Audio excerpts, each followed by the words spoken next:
오늘 읽었던 그 요한복음 7장 10절에서 24절 말씀은 그 주님을 사랑하는 그런 사람들이 있죠. 그 사람들에게는 좀 어떤 의미에서는 화도 좀 나고 또 민망하기도 하고 또 슬픈 그런 기사가 오늘 이렇게 기록되어 있는 그런 내용입니다. 왜 그러냐 하면 하나님을 믿는 유대인들에게 이 예수님이 평가를 받으시는 그런 내용이에요. 그러다 보니까 우리는 이제 이런 사건이 다 지나고 난 다음에 복음서에 있는 내용을 보면서 이 내용을 보니까 좀 화도 나고 참 이 마음 아프고 슬픈 기사죠. 어떻게 그 하나님의 아들이신 예수 그리스도가 이 땅에 또 오셔서 그 유대인들한테, 즉 하나님을 믿는 유대인들한테 평가를 받는 거예요. 그 내용이 이제 이런 부분이에요. 그래서 평가하는 걸 또 보니까 요한복음 7장 12절 13절에 보니까 예수에 대하여 무리 중에서 수군거림이 많아 어떤 사람은 좋은 사람이라 하며 어떤 사람은 아니라 무리를 미혹한다나 그러나 유대인들을 두려워함으로 드러나게 그에게 대하여 말하는 자가 없더라. 여기서 이제 13절에 그러나 유대인들은 요리하는 건 뭐냐? 이 번역에는 유대인들 요리되어 있지만 유대 지도자들을 이야기합니다. 이 지도자들을 이야기하거든요. 그래서 어쨌든 간에 이 사람들에 의해서 예수님이 이제 평가를 받으시는 거예요. 그래서 어떤 사람들에게는 뭡니까? 잘 봐가지고 좋은 사람이다. 그래, 하나님의 아들을. 그 다음에 어떤 사람은 사람들을 미혹한다 하는 그 내용이에요. 그런데 왜 그러느냐? 왜 이 사람들은 이런 혼란에 빠지냐 하니까 그들의 그 관습 때문에 그래요. 즉 어떤 관습이냐니까 안식일에 대한 그런 관습 때문에 이제 그렇게 이제 평가를 하는 거예요. 그래서 그 이 관습이라는 것은 뭐냐? 안식일을 범하는 그것 때문에, 즉 예수님께서 이 사람들을 살리고 그 하는 그 날짜가 보통 어디에 많이 나타나느냐? 안식일에 많이 나타난 거예요. 그러다 보니까 이 사람들 자체가 기적 자체를 보면 자기들이 기다리던 메시아는 맞기는 맞는 것 같은데 율법을 범하는, 즉 안식일에 하지 못할 일을 하는 그것을 보다 보니까 오해된단 말입니까? 이렇게 이제 예수님을 이렇게 그 대해서 이렇게 이제 여러 가지 이제 생각을 이렇게 하는 거예요. 그러다 보니까 오늘 이제 본문 뒤에 이제 안식일에 대한 부분을 이야기하면서 그 할례 있다 그죠? 할례는 며칠 만에 받습니까? 할례를 7일 만에도 받고 또 받는데, 그럼 할례를 받으면 왜 됩니까? 안식일에 하고 할례 받는 날하고 겹칠 수 있습니까? 없습니까? 겹칠 수 있죠. 이러다 보니까 왜 됩니까? 그 모세가 할례를 행하고 또 그 뒤에 민족들이 할례를 행할 때 언제도 행한다?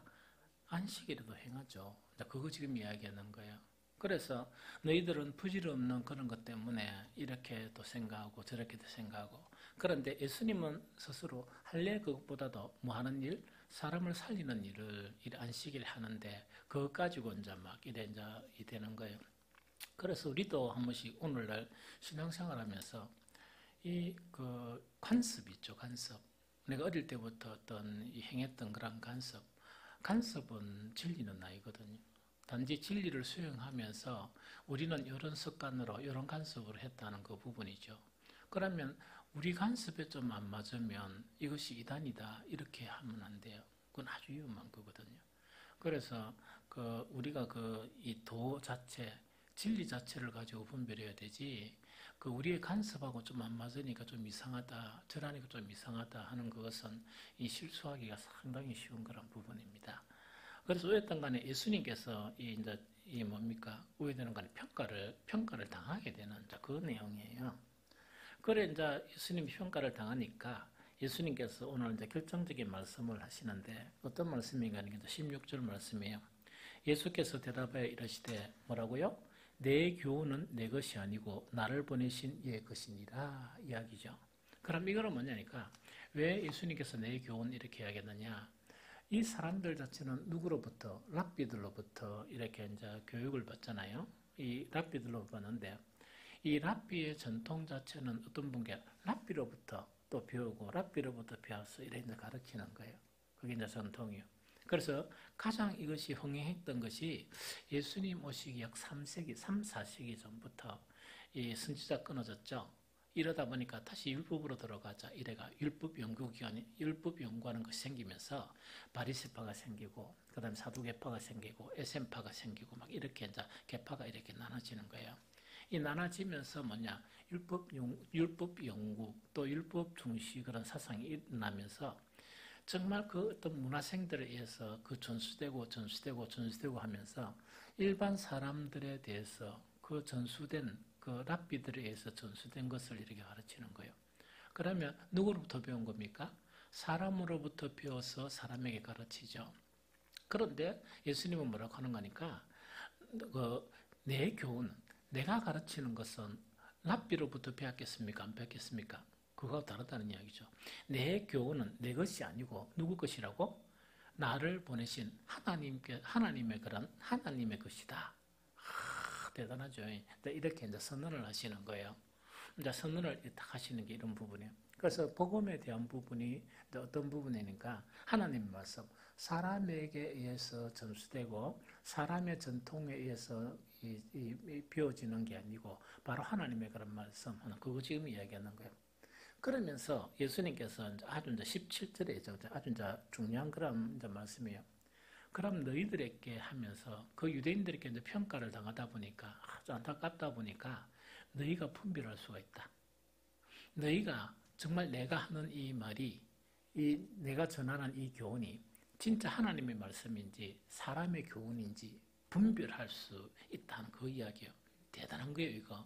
그래서 오늘 저녁 이 말씀은 오늘날 사는 즉 진리가 지금 좀 모호해지고 좀 혼란스러운 이런 가운데 아주 중요한 결정적인 말씀이에요. 아주 중요해요. 그래서 이거는 반드시 우리가 이제 기억을 해야 되고 이렇습니다. 그러면은 예수님께서 어떤 비결을 가르쳐 주시는 거니까 사람이 하나님의 뜻을 행하려 하면 이 교훈이 하나님께로부터 왔는지 내가 스스로 말함인지 알리라. 요 이야기입니다.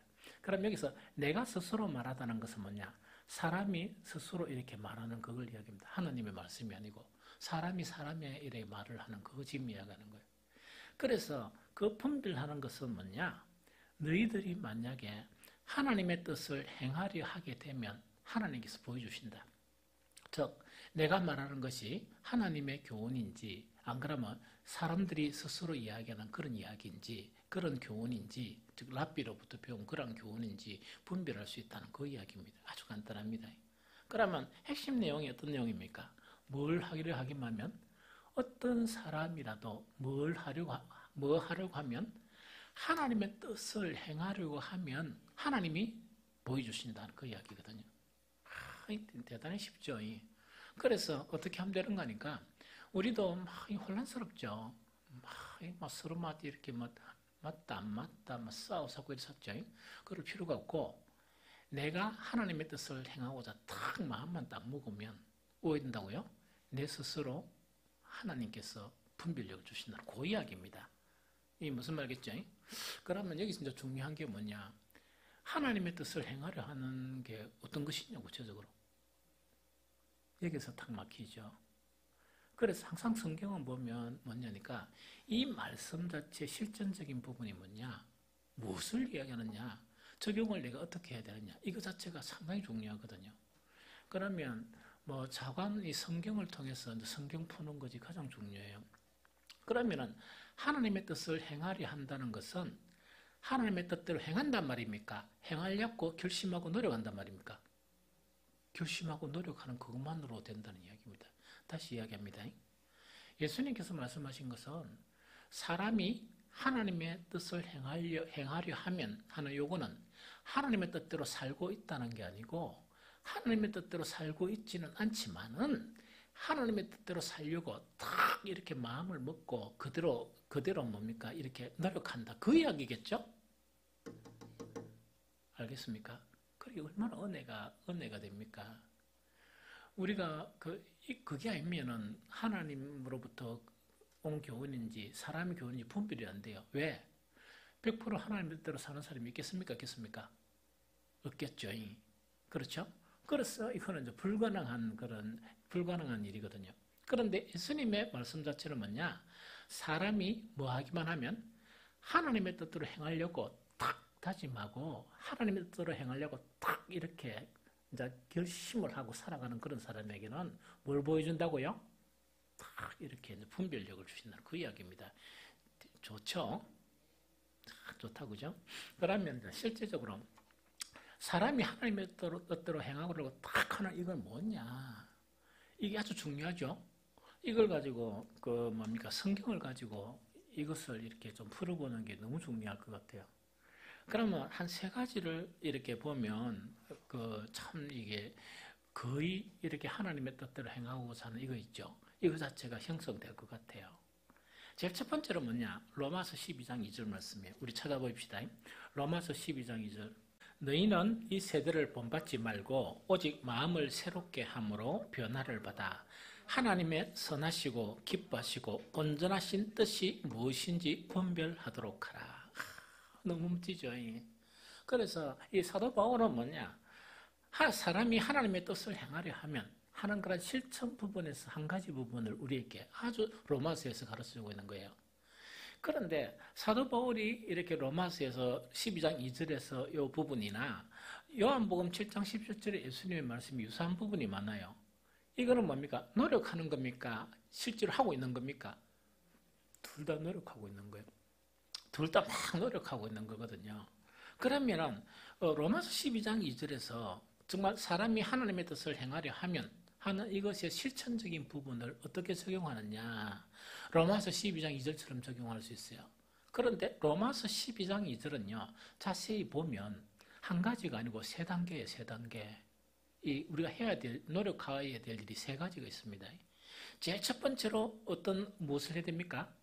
삶의 순간순간에 뭘 하지 말아야 돼요? 이 세대를 본받지 말아야 돼요. 삶의 순간순간에 이 세대를 본받으면 안 돼요. 무슨 말겠죠? 이 세대를 본받지 말아야 돼요. 본받지 말아야 되고, 그 다음에 두 번째가 뭘 해야 됩니까? 오직 마음을 새롭게 해서 변화를 받아야 돼요. 이 무슨 말겠죠? 다시 이야기합니다. 너희는 이 세대를 본받지 말아야 되고, 두 번째 뭡니까? 오직 마음을 새롭게 함으로 변화를 받아야 돼요. 이 말이 무슨 말인가 설명해 드릴게요. 자, 봅니다. 우리가 분별하는 것은 우리 안에 있는 영혼입니까? 영혼이겠죠? 그걸 마음 안에 있는 영혼이겠죠. 어떤 정신이나 이런 영혼인데, 자, 보세요. 우리가 타락한 우리 정신과 영혼을 가지고 있으면 하나님의 뜻을 분별할 수 있겠습니까? 못 하겠습니까? 절대로 못합니다. 절대로 못해요. 이 무슨 말이죠? 그러면 예수님 당시에 유대 지도자들이 있다, 그죠? 유대 지도자들은 율법을 공부하고 이런데 완전히 억스러지게 특히 랍비라는 것은 존경받는 대상이고, 바울도 정말 그 부모들이 뭡니까? 최종 목표가 이겁니다. 자기 아들을 유대 사대에서 가장 잘 되게 하는 게 뭡니까? 랍비를 만드는 거예요. 알겠습니까? 그래서 이 사도 바울도 팔레스틴에 있다 그러면 이 북쪽에 다소가 있어요. 거기서 어디로 유학을 보냅니까? 예루살렘으로 유학을 보내는 거예요. 뭐를 만들기 위해서? 랍비를 만들기 위해서. 그런데 그 당시에 모든 랍비들이 참 하나님인 예수 그리스도가 이 땅에 왔었을 때 분별이 됐습니까? 분별 안 됐습니까? 그러면은 왜 분별이 안 된다고 하니까 예수님께서 유대인들에게 가장 지적한 게 바로 뭐냐니까 행위는 있는데, 행위라는 건 뭡니까? 기도란 행위가 있고, 또 율법을 행하는 행위도 있고, 또 선을 행하는 행위도 있었어요. 뭐가 썩었어요? 그러니까 아무리 공부하고 연구하고 아무리 하나님의 이 율법을 가지고 공부하고 이러더라도 무엇에 이럴 수 없습니까? 진리를 아는 것이나 하나님의 뜻을 분별하는데 이러지를 못하는 거예요. 이 무슨 말인지 알겠죠? 그래서 여기서 뭔가니까 사람이 하나님의 뜻을 행하려 한다는 것은 뭐냐니까 정말 그 하나님의 뜻을 분별하려고 그러면 분별하기 전에 막 애쓰고 분별하기 전에 무엇부터 해야 됩니까? 마음부터 바꿔야 돼요. 마음부터 바꿔야 돼요. 마음부터 바꿔야 되고 우리는 이 세대에 익숙해져가 있죠. 그래서 어떤 경우는 이런 경우가 있습니다. 이렇게 공부를 좀 하고 학문적인 그런 사람들이 교회에 딱 오면 참 처음에 어려움에 봉착하는 것이, 왜 어려움에 봉착하는 거니까 학문적으로 성경을 풀려고 하니까 풀어집니까? 안 풀어집니까? 안 풀어지죠. 거의 풀어질 수가 없죠. 그래서 제가 있었던 그 교회가 있었는데 참 나는 그때 좀 신선한 충격을 받았어요. 어떤 신선한 충격을 받았느니까 그 별로 이 학력이 없는 이제 어떤 젊은 사람이 그 성경 공부를 이렇게 가르치는 거예요. 이 성경 공부를 가르치는데 참 그게 신선한 충격이었어요.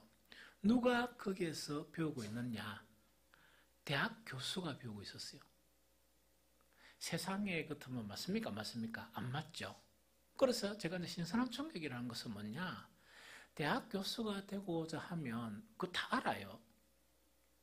나이도 어린데 이러다 보니까 자기 힘으로 막 풀라 이렇게 그러겠죠. 그런데 아주 겸손하게 배우고 있는 거예요. 좀 이해가 됩니까? 그러면 여기서 이 세대를 본받지 만다는 것은 이 세상뿐만 아니고 우리 마음속에 속해 있는 그런 세상의 관점이 있죠. 이걸 갖다가 계속 버려줘야 돼요. 이거를 버려줘야 왜냐? 이거는 재성에서 나온 부분이거든요. 이걸 버리면서 마음이 왜 돼요? 변화를 받아야 돼요. 변화를 받아야 그 다음에 그렇게 하고 난 다음에 하나님의 뜻이 무엇이냐? 하나님이 선하시고 기뻐하시고 온전한 뜻이 무엇이냐? 이렇게 막 노력해야 되지. 마음은 안 바꾸고 이 세상의 그런 관점을 가지고 학문적인 관점을 가지고 이 뭡니까? 성경만 하나 탁 보면서 이거 안 바꾸고 난 다음에 이것이 이거냐 저거냐 하면 여전히 뭡니까? 학문에 속하는 거예요. 그러면 그렇게 학문에 속한 것 자체가 철학으로 빠지는 거예요. 좀 이해됩니까? 성경을 보면서 철학으로 이론으로 빠지는 거예요. 그런데 고상한 이론이지만 이 말씀에서 하나님의 말씀이 아니다 보니까 하나님의 말씀에 나타나야 될 능력 자체가 나타나시는 거예요. 이 무슨 말 좀 이해가 됩니까? 그래서 제일 첫 번째 뭡니까? 사람이 하나님의 뜻을 행하려 한다는 것은 그냥요. 막 으쌰으쌰하고 막 기도하면서 주여 주님의 뜻을 이루어 주십시오 막 이런 거 있죠. 안 됩니다. 그래 해가지고는 안 되고요. 뭘 해야 됩니까? 로마서 12장 그 이스라엘에서 가르치는 것은 뭐냐? 우리가 이 세대에 이렇게 너무나 익숙해 있는 그걸 거부해야 돼요. 거부해야 되고 내 어떤 마음 자체를 바꿔야 돼요. 즉 이 세대 속에 속해 있는 이 마음을 바꿔야 돼요. 마음을 바꾸고 난 다음에 왜 돼요? 하나님의 뜻 자체가 무엇이냐? 계속 찾는 이 작업이 아주 중요하다. 이게 무슨 말인지 알겠죠? 그 다음에 이제 두 번째는 이제 뭐냐니까 이야기입니다. 실천적인 부분 이제 두 가지가 보면 저는 요즘이 아니고 오래 전부터 참 은혜가 됐던 부분이 이 부분이에요. 이 부분인데 마태복음 6장 10절 후반절이에요. 여러분들 너무 잘 알기 때문에 이거는 찾지 마세요. 주기도문 안에 놓은 거예요. 뜻이 하늘에서 이루어진 것처럼 땅에서도 이루어지이다. 그러니까 여기에서 그 중요한 것은 뭐냐? 예수님께서 기도를 가르치면서 너희는 어떻게 하라고? 이렇게 기도하라. 요거 가르쳐요. 주기도문 외우는 거는 그렇게 기도하는 건 아니에요. 즉 어떤 예배 마치고 그냥 막 조글조글 주기도문 이래 암송하고 끝내는 거는 너희는 이렇게 기도하라 하는 그 내용하고 안 맞습니다. 이거는 아주 심각하게 기도하라 그 이야기죠. 그럼 여기서 정말 예수님께서 우리에게 아주 중요한 기도를 가르치거든요. 그러면은 제가 오랫동안 사실 여러분들은 어떻게 받아들일지 모르겠지만 저는 그 여러분들을 위해서 심지어 누구까지 기도하는 게 아니라 태중에 있는 아이들까지 기도해요. 정말 제가 아무리 좀 힘들더라도 이 기도는 꼭 해야 되겠다 하면서 기도하는 것이 주님 가르친 기도예요. 그 주님 가르친 기도를 그냥 이래 어떻게 해가지고 하는 게 아니고 한 사람 한 사람 이름을 다 불러요. 그러니까 한 사람 한 사람 이름을 다 부릅니다. 태중이는 아까지. 그럼 다 부르니까 몇 명 정도가 되는 것 같아요. 70몇 명이 돼요. 아이들까지 다 일하니까 그 70몇 명이 이제 딱 되는 거예요. 일하고 난 다음에 주님 가르친 기도를 가지고 한 가지 기도하거든요. 그럼 어떻게 기도하니까 만약에 마태복음 6장 10절 그 후반절을 위해서 6장 10절만을 위해서 기도한 이야기입니다. 주님, 이 부족한 종부터 우리 모든 성도들에게 기도를 좀 가르쳐 주세요. 정말 좀 기도를 가르쳐 주세요. 그럼 어떤 기도를 가르쳐 주나 하니까 여러 가지 기도 있지만 이 기도가 안 빠지게 해달라. 그게 뭐냐? 하나님의 나라가 속히 이 땅에 오게 해달라는 그 간절한 기도가 그들의 기도에서 정말 이 기도가 좀 기도할 수 있는 믿음이 되게 해달라. 그거 하는 거예요. 그 조금 답답하면 한 가지 더 추가하는 게 뭐냐? 우리 성도들이 구하는 그 기도가 되게 많은데 그것도 좀 이렇게 하긴 하지만 조금 뒤로 미루고 먼저 무슨 기도를 좀 하게 해달라고 내가 기도하는 거니까 정말 먼저 그의 나라와 그의 먼저 하나님의 나라를 먼저 구할 수 있는 우리 성도들이 되게 해달라. 그걸 갖다가 기도하는 거예요. 좀 이해가 됩니까? 그럼 성도들은 가슴을 막 치면서 가슴을 외치겠습니까? 기도 안 한다 하는 생각을 가지니까 답답해 가슴을 치는 거예요. 그런데 가장 가슴을 많이 치는 거는 뭔 줄 알겠습니까? 하늘에 계신 우리 아버지, 이름이 거룩히 여김 받으시옴. 이거 할 때는 어떤 때는 절망적으로 제가 기도를 해요. 하나님, 언제 우리 성도들이 정말 가슴을 치면서 하나님께 기도하면서 하나님의 이름을 거룩하게 해달라는 이 기도가 그 마음속으로부터 이 기도가 나올 수 있겠습니까? 그런 사람들이 되게 해달라 하면서 막 기도를 하는 거예요. 그거는 어떤 의미인가 하니까 하나님의 이름이 거룩하게 해달라는 그 기도는요, 내가 순간순간 말하는 거나 행동을 통해서 내가 하나님의 이름을 얼마나 더럽히고 있느냐는 그 깨달음이 없으면 그 기도가 안 나와요. 좀 이해가 되죠? 내가 얼마나 순간순간 살아가는 순간순간이 하나님의 그런 거룩을 훼손하고 하나님의 이름을 더럽히고 있나 하는 그것을 알아야 눈물을 칠칠 흘리면서 주님 막 회개하면서 이런 기도가 안 나오겠습니까? 그럼 진심인 그런 기도를 하나님 들으신다 그러면 어떻겠습니까? 그렇겠죠. 그래서 주님 가르친 기도는 아주 중요한 거란 기도예요. 그래서 이 주님 가르친 기도가 계속 깊어지면서 뭔가니까 정말 이 우리 성도들을 위해서 저는 뭐냐니까 가장 귀한 기도, 가장 귀한 것을 주고 있다. 이렇게 하면서 기도를 하는 거예요. 그래서 자, 한번 보세요. 아까 사람이 하나님의 뜻을 행하려 하면 이거는 하나님의 뜻을 지금 행하고 있는 게 아니고 하나님의 뜻대로 살려고 하나님의 뜻을 행하려고 몸부림치고 있는 거예요. 그러면은 만약 주님이 가르쳐준 그 기도 중에서 아주 중요한 기도가 있는데 아버지 하나님, 뜻이 하늘에서 이루어진 것처럼 정말 이 땅에서도, 이 땅이라는 건 뭡니까? 나에게서와 우리 성도에게서 하나님의 뜻이 이루어지게 해주십시오. 하나님의 뜻이 관철되게 해주십시오. 더러운 사람의 뜻이나 사람의 생각을 버리고 이걸 막 이렇게 간절히 기도한다 그러면 그것 자체가 바로 하나님의 뜻을 행하려고 하는 몸부림 아니겠습니까? 이럴 때 하나님이 뭘 보여주시는가? 정말 내가 듣는 이것 자체가 예수님의 말씀이 하느님의 말씀인지 사람의 말인지 뭐가 된다고요? 비로소 분별이 된다는 그 이야기예요. 너무 대단하죠. 그래서 정말 이 기도가요, 내 자신뿐만 아니고 우리 사랑하는 지체들, 또 우리 사랑하는 자녀들, 가족들에 대해서 정말 고통스럽게 막 기도한다 그러면 그 기도가 얼마나 주님이 보시기에, 왜냐니까 성경에서 가장 핵심적인 그런 기도를 하니까 다른 거는 무슨 의미가 있겠습니까? 없겠습니까? 별로 큰 의미가 없거든요. 좀 이해가 되죠? 나 그거를 이야기하는 거예요. 그 다음에 세 번째, 내 교훈은, 그 다음에 사람이 하나님의 뜻을 행하려 하면 이 교훈이 하나님께로부터 왔는지 이제 분별하는 거 있죠. 이거 세 번째 실천적인 부분이 하나가 있습니다. 이거는 저번에도 조금 이렇게 나눴지만 오늘은 그냥 우리 개역 개정을 가지고 나눴으면 좋겠습니다. 시편 43편 3절 같이 읽겠습니다. 주의 빛과 주의 진리를 보내시어 나를 인도하시고 주의 거룩한 상과 주께서 계시는 곳에 이루게 하소서. 한 번 더 읽습니다. 시작.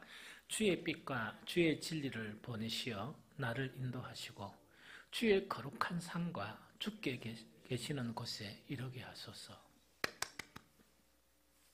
많은 사람들이 그리스도인들이 뭡니까? 주님과 동행하기를 원해요. 그런데 한 달 삶을 평가해보고 1년을 지나고 보면 주님과 동행을 별로 안 했다는 그런 확신이 잘 안 들어요. 그런데 우리 주일날 우리 대표 기도하는 그 기도 속에서 그 진실된 부분을 이제 발견할 수 있는 게 한 주간 동안 이 세상 살면서 사는 것을 용서해 주시고 대부분 그런 기도가 빠지지 않거든요. 그게 바로 우리의 그런 현실이 아닌가 하는 그런 생각이 들어요.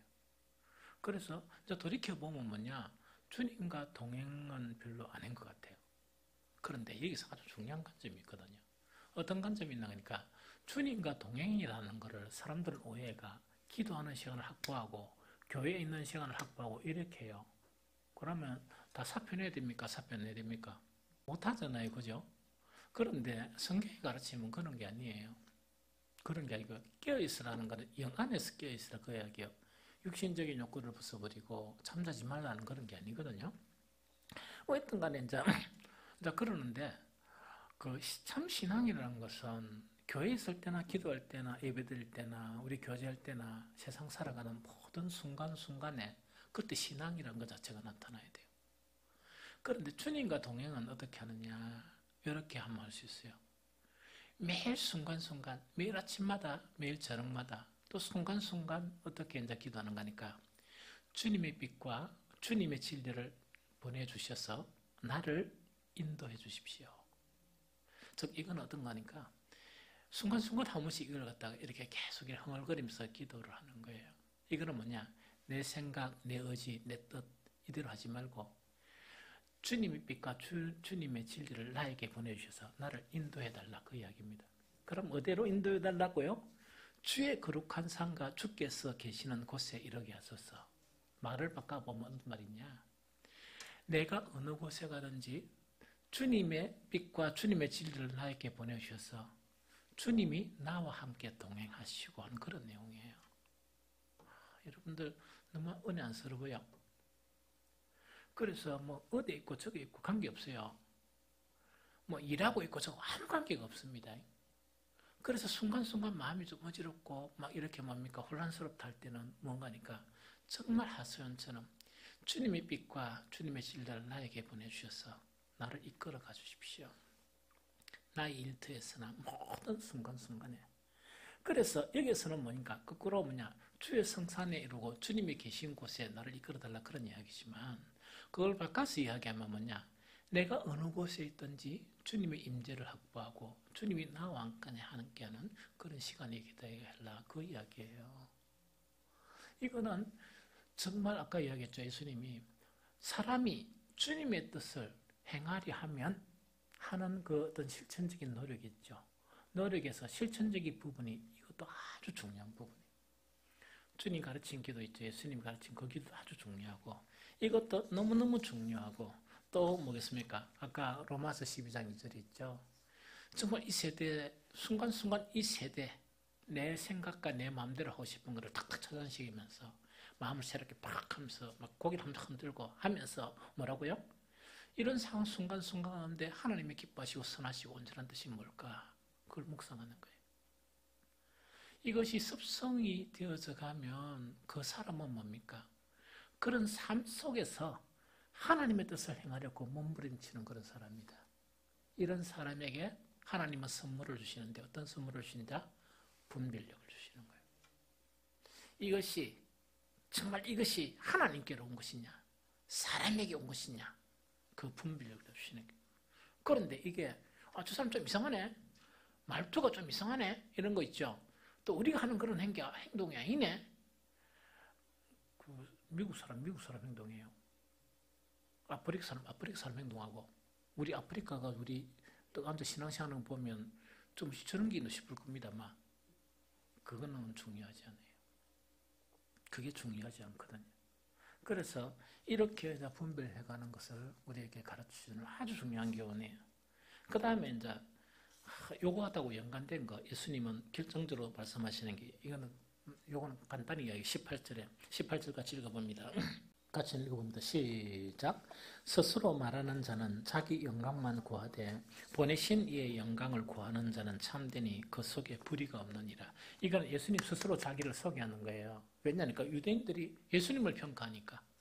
예수님을 평가해가지고 사람을 미혹한다. 그 다음에서 이거는 참이다, 진리다, 진리 아니다. 그런 문제인데 그 하나님의 아들 메시아다, 메시아 아니다. 그러면 사람 참 좋은 사람이다. 이게 얼마나 모욕적이겠습니까? 예수님 앞에 감히. 이 무슨 말인지 알겠죠? 그런 상황 가운데 예수님은 모든 걸 이렇게 하면서 우리 인생을 하시니까 내가 전하는 이 교훈은 사람들이 이야기하는 거 아니고 뭐라고요? 하나님의 말씀이다 하는 그걸 이야기하는 거예요. 그걸 이야기하고 이제 이걸 갖다가 이제 두 번째로 이야기하면서 이 이야기다, 그죠? 스스로 말하는 자는 자기 영광만 구하되 보내신 이의 영광을 구하는 자는 참되니 그 속에 뭐가 없다? 불의가 없다. 그거 지금 이야기예요. 그럼 여기서 스스로 말하는 자라는 것은 뭡니까? 이걸 갖다가 스스로 말하는 자 하는 걸 다른 번역에 보면 아주 재미있게 번역했어요. 그걸 어떻게 번역했냐? 마음대로 말하는 사람은 이 이야기입니다. 이때 마음대로 말한다는 이야기다. 그죠? 자, 보세요. 예수님의 모든 말씀은 누구의 말씀입니까? 하나님의 말씀이죠. 예수님 행하는 그런 모든 일들은 모든 일들에 대해서 예수님 어떻게 이야기합니까? 내가 이것은 내 스스로 일하는 것이 아니고 내가 아버지가 하는 일을 봐서 그대로 한다 이야기거든요. 그래서 너희들은 시끄럽다 이야기거든요. 즉, 이 안식일 날 병 고치는 그거 가지고 이 유대인들이 책을 잡으니까 뭐라고 이야기합니까? 내가 스스로 하는 일이 아니고 나는 뭘 봤다고요? 아버지 하는 일을 보고 난 다음에 내가 여기 와서도 그대로 하는데 너가 왜 그러느냐 이야기거든요. 재밌죠? 그런데 이제 이거를 이야기하면서 스스로 말하는 자라는 것은 뭐냐? 많은 사람들이 자기 생각과 관점에서 막 이야기를 했었죠. 그걸 이야기하는 거예요. 그래서 스스로 말하는 자, 요거는 뭐냐니까 요 성경에서 나타나는 그 사람들이 뭐냐? 랍비들을 이야기해요.